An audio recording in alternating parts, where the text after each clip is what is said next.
What's going on? My name is Anthony from S2K, and today I'm installing engine mounts on an S2000. Here it is. It's 06 and up S2000.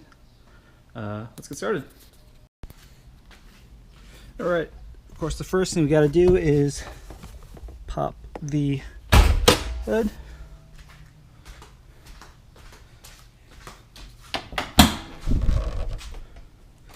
And normally you would take this engine rod thing and put it into this hole, but you can also put this car in maintenance mode where you put that rod into this hole right here.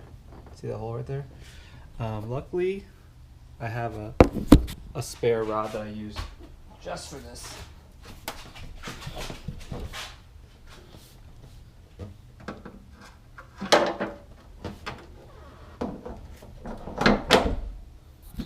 So goes into that hole right here, and then it goes into this right here. And with that, get the hood straight up. Also, let me turn on the light.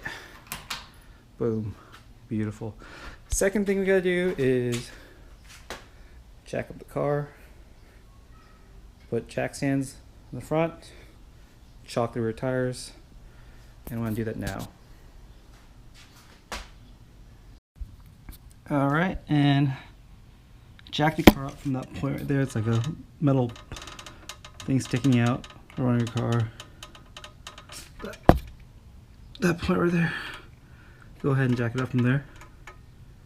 That's your front jacking point. Alright, so the car is all jacked up now. It's pretty close to the top of my garage ceiling. I have to put some blocks of wood to use it as wheel chocks. So now I can get started on installing those engine mounts. So basically what I have is 2 engine mounts, tranny mount, and inside this bag is also these rubberized tranny mount things. And of course, as I said before, tranny mount is gusseted, so it's much stronger. Sweet. Let's get started. So how I'm going to attack this is I'm going to remove, I believe there are 4 14mm bolts to hold that tranny bracket in there, and then there's 2 bolts on the bottom to hold it in. So I'm going to start with the passenger side since that's the side that's leaking. I'll show you what it looks like once I take it out.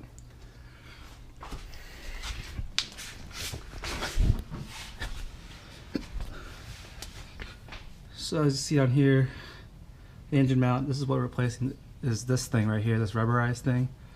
And has 2 nuts holding it in. And there's a 1, 2, 3, 4 bolts holding that in. So before I do all that, I actually have to support the engine, because when I take out one engine mount, the whole engine's gonna just drop down. So I gotta support this thing with a jack, preferably with a piece of wood on it, so you don't mess up this oil pan, because that would suck.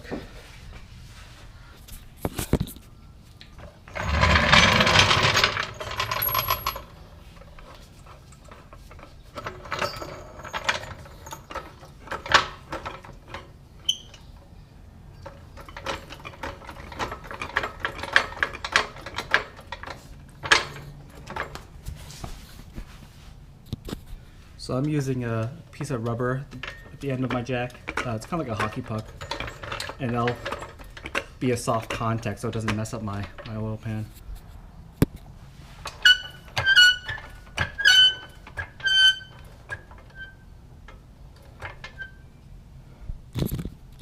Alright, so the engine is fully supported now. Now I can start removing the nuts that hold on the engine mount.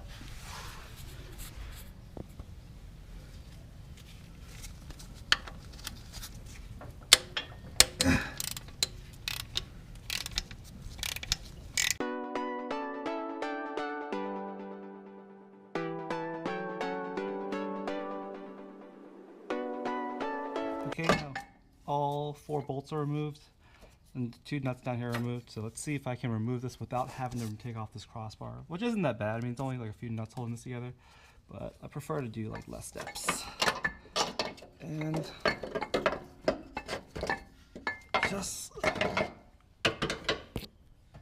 just like that, the whole engine mount comes out.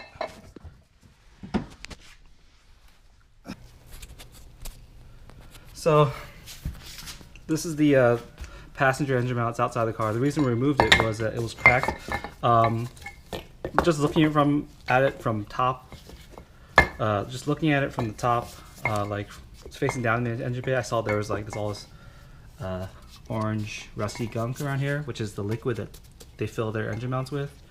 So I knew that it was leaking, and typically when it leaks, your engine mounts are almost torn or are torn. In this case, it is torn. So you can see here, it's torn. Basically, the spoon thing is just a replacement of this thing. It should be stiffer, so it should give some more response.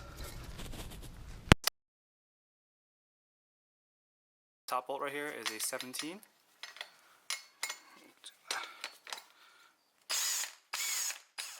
All right.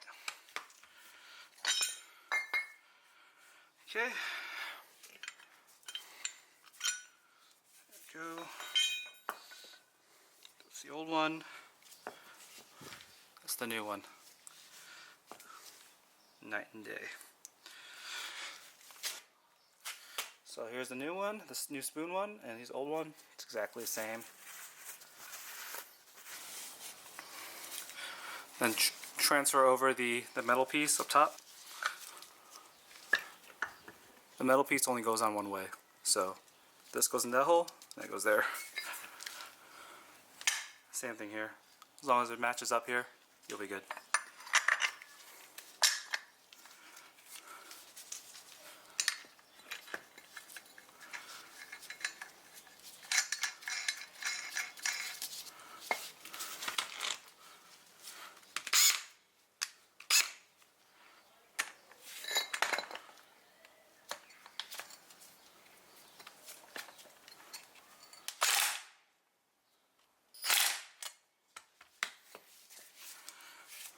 Alright, it's all assembled, now it goes back into the car.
So I initially had a slight issue putting this in,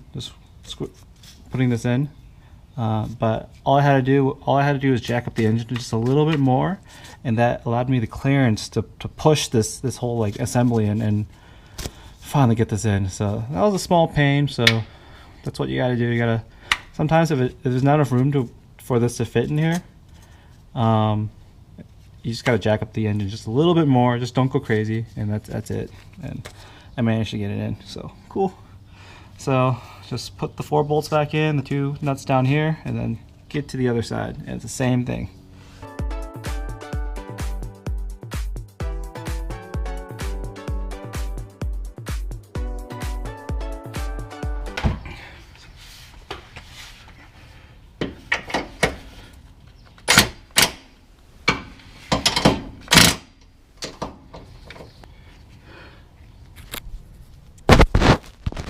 Okay, there you go. Everything's in. New engine mount. All these nuts are tightened down. So basically, now that this side is done, I just have to do the other side, and it's pretty much the same thing. 2 nuts on the bottom, 4 bolts up top. Everything comes out, replace it, and go back in. Don't forget to jack up the engine.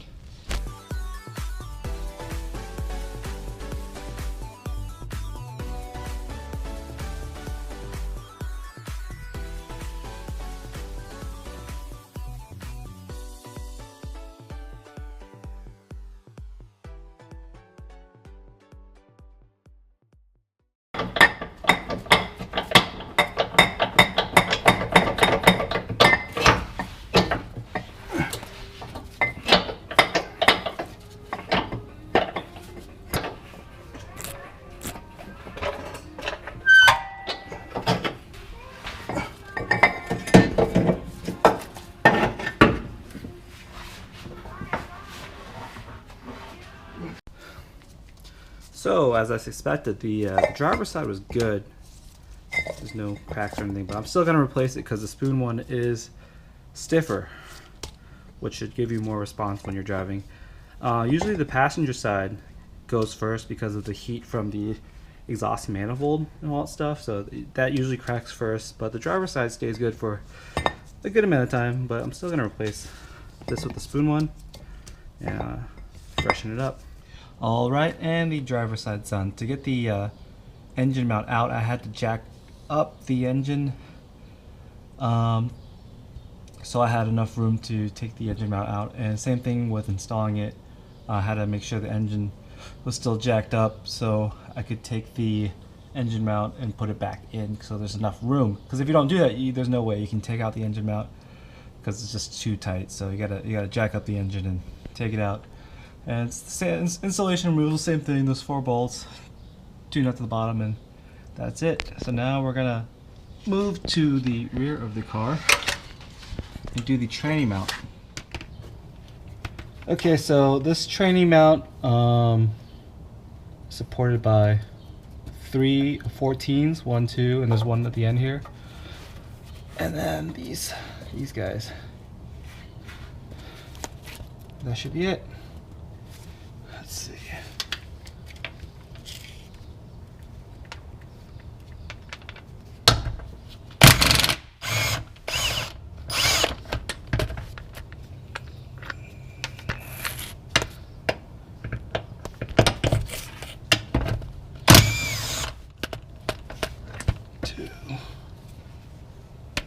You can see the 3rd bolt right there, right behind the cap. Okay, perfect.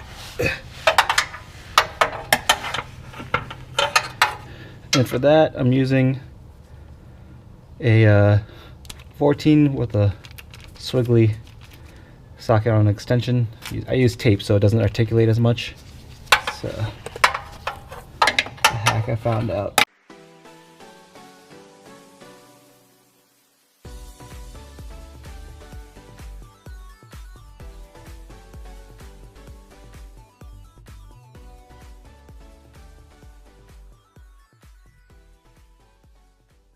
Three bolts are removed. Now you gotta remove these guys. And you should be free.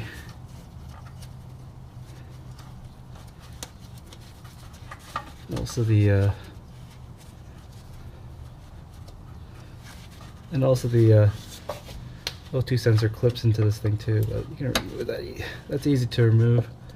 So.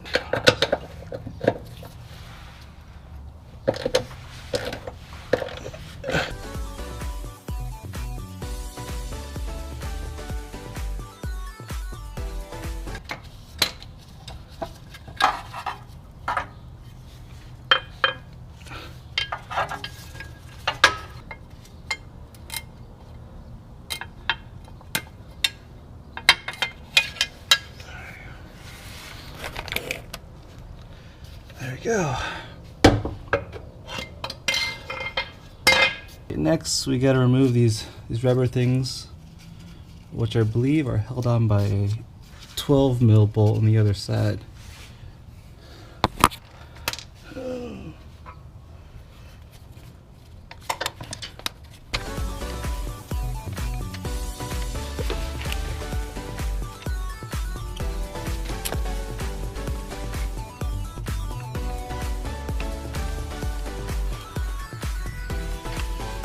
Alright, so here you can see the differences between the spoon unit, which has a gusset, as I explained many times ago, and the OEM unit, which doesn't have a gusset.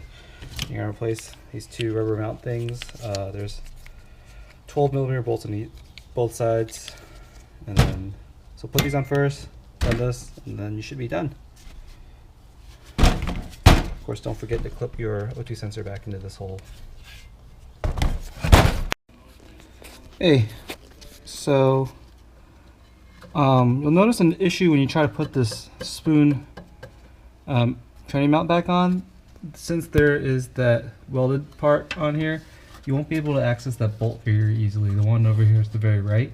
So what I usually do is I unbolt the cat, or at least I do it from the back here, the 3 bolts, and then I'm able to push it over and stick a socket in there. So that's usually what I do.